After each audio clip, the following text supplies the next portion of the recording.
अस्सलामुअलैकुम। SMTV global के साथ मैं हूं आमना अनफाल। सबसे पहले न्यूज़ हेडलाइंस।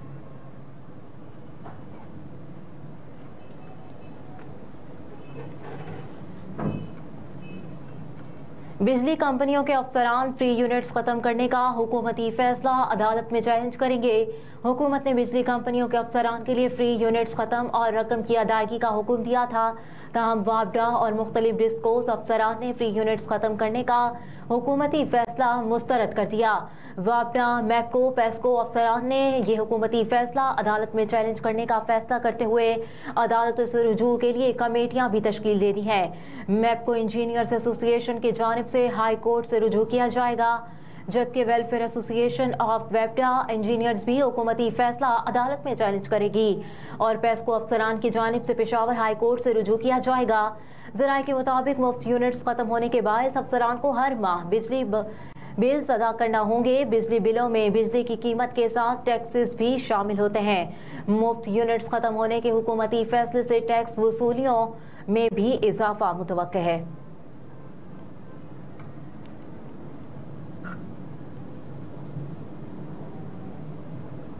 स्कूल बाजार पुल पर डकैती की बड़ी वारदात हुई, जिसमें 6 मुसल्लह डाकुओं ने सोने के व्यापारियों से सोने से भरा बैग लूट लिया।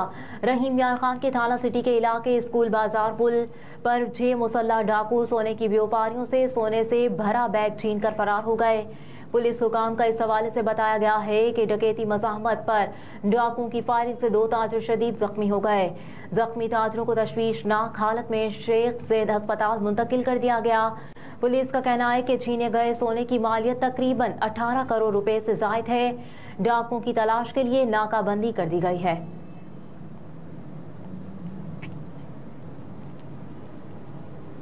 जस्टिस सरदार तारिक मसूद ने बतौर कायम मकाम चीफ जस्टिस हलफ उठा लिया।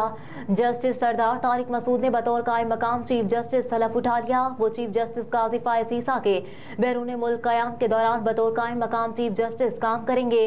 चीफ जस्टिस काजी फायज़ ईसा की बैरून मुल्क रवानगी के बाद जस्टिस सरदार तारिक मसूद ने बतौर कायम मकाम चीफ जस्टिस ऑफ पाकिस्तान ओहदे का हलफ उठाया। सुप्रीम कोर्ट ऑफ पाकिस्तान में होने वाली तकरीब हलफ बर्दारी में सीनियर जज जस्टिस एजाजुल एहसन ने कायम मकाम चीफ जस्टिस से ओहदे का हलफ लिया। हलफ बर्दारी तकरीब में सुप्रीम कोर्ट और लाहौर हाई कोर्ट के जजेस ने शिरकत की, जबकि अटॉर्नी जनरल, रिटायर्ड जजेस और सीनियर वकला समेत जजेस कहले खाना और बार नुमाइंदगान भी हलफ बर्दारी तकरीब में शरीक हुए। चीफ जस्टिस काजी फायज़ ईसा के बैरून मुल्क क़याम के दौरान जस्टिस सरदार तारिक मसूद कायम मकाम चीफ जस्टिस ऑफ पाकिस्तान के तौर पर काम करेंगे।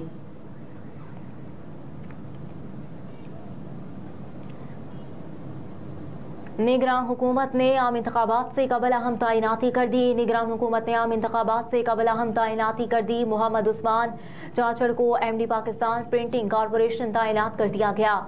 इस्लामाबाद में MD प्रिंटिंग कॉरपोरेशन की तैनाती का इतलाक फौरी होगा।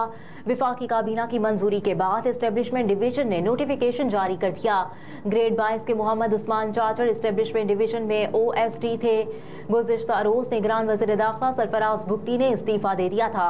ज़राए ने बताया कि सरफराज भुट्टी की जानिब से 13/10 को इस्तीफा दिया गया था और निगरान वज़ीर आज़म ने आज इस्तीफे को मंजूर किया।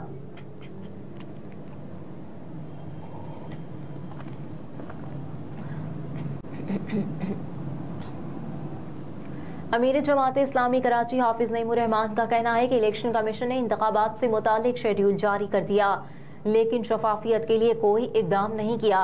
कराची में मीडिया से गुफ्तगू करते हुए कहा कि रात के अंधेरे में जो फैसले हुए उसमें शकूक व शुबहात हैं। इलेक्शन कमीशन ने अपनी जिम्मेदारी कबूल नहीं की कि ROD और इंतज़ामिया से नहीं होना चाहिए। अमीर जमात इस्लामी कराची हाफिज नईमुर रहमान ने कहा कि खुद चीफ जस्टिस का अदलिया पर एतमाद नहीं तो आम आदमी किस पर एतमाद करे। एक सूबे के ROs और DROs होने चाहिए। अच्छा क्या कि कोर्ट बुलाई, लेकिन अधूरे फैसले नहीं होने चाहिए। चारों सियासी गवर्नरों की मौजूदगी में शफाफियत नहीं होगी। आज ही गवर्नर हटाए जाएं।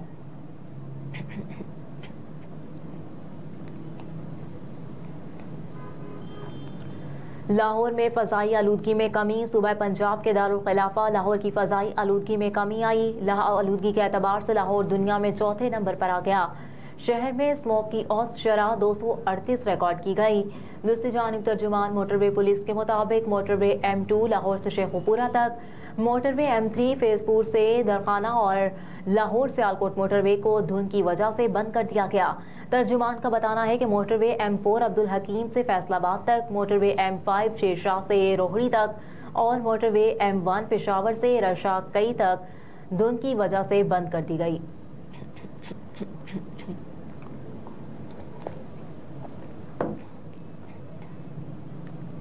सानिया आर्मी पब्लिक स्कूल को 9 साल मुकम्मल, कौम के जख्म आज भी ताज़ा। सानिया आर्मी पब्लिक स्कूल को 9 बरस बीत गए। आज ही के दिन सपाक दहशतगर्दों ने भूल से बच्चों को लहू लहान किया। कौम के दिलों पर जो जख्म लगे वो आज भी हरे हैं।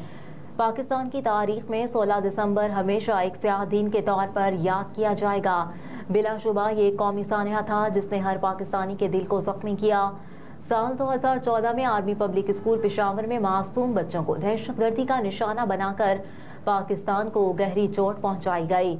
दिसंबर 2014 को 6 मुसल्लह दहशतगर्द आर्मी पब्लिक स्कूल पेशावर पर हमला आवर हुए। जदीद असलहे से लैस दुश्मनों ने निहत्ते बच्चों और असातिज़ा को निशाना बनाया। इंसानियत के लफ्ज़ से भी नाआशना दहशतगर्दों ने 132 बच्चों समेत 149 अफराद को शहीद कर दिया।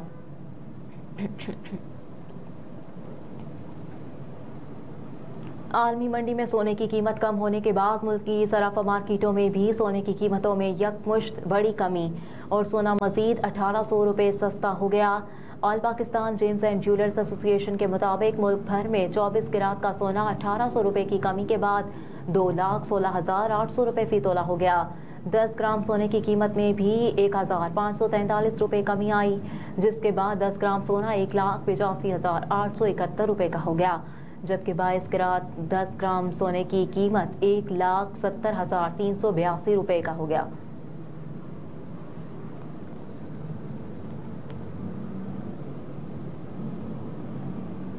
महंगाई का जोर टूट ना सका, एक हफ्ते में 19 अशिया ज़रूरिया मजीद महंगी। मुल्क में महंगाई का जोर बरकरार। इदारा शुमारियात से जारी होने वाली हफ्तावार रिपोर्ट में कहा गया कि महंगाई में की शरह 43.16% की सतह पर बरकरार है, जबकि एक हफ्ते में 19 अशिया ज़रूरिया महंगी हुई।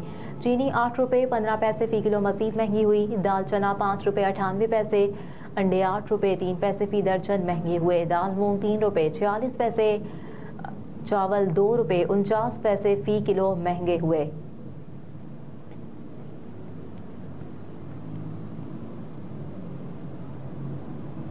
और गजा में 19,000 के करीब फ़लस्तीनी शहीद। इसराइली जारहियत को 70 दिन हो गए। गजा में इसराइली जारहियत को 70 रोज़ हो गए, लेकिन बैनुल-अक़वामी बरादरी वहशियाना बमबारी रोकने में नाकाम है।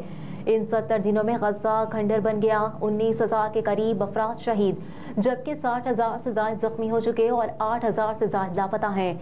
अल जज़ीरा के मुताबिक 7 अक्टूबर से अब तक इसराइली हमलों में कम अज़ कम 18,787 फ़लस्तीनी मारे जा चुके। गुज़िश्ता रात भी गजा बमबारी से गूंजता रहा और मुख्तलिफ इलाकों में इमारतें मलबे का ढेर बन गईं।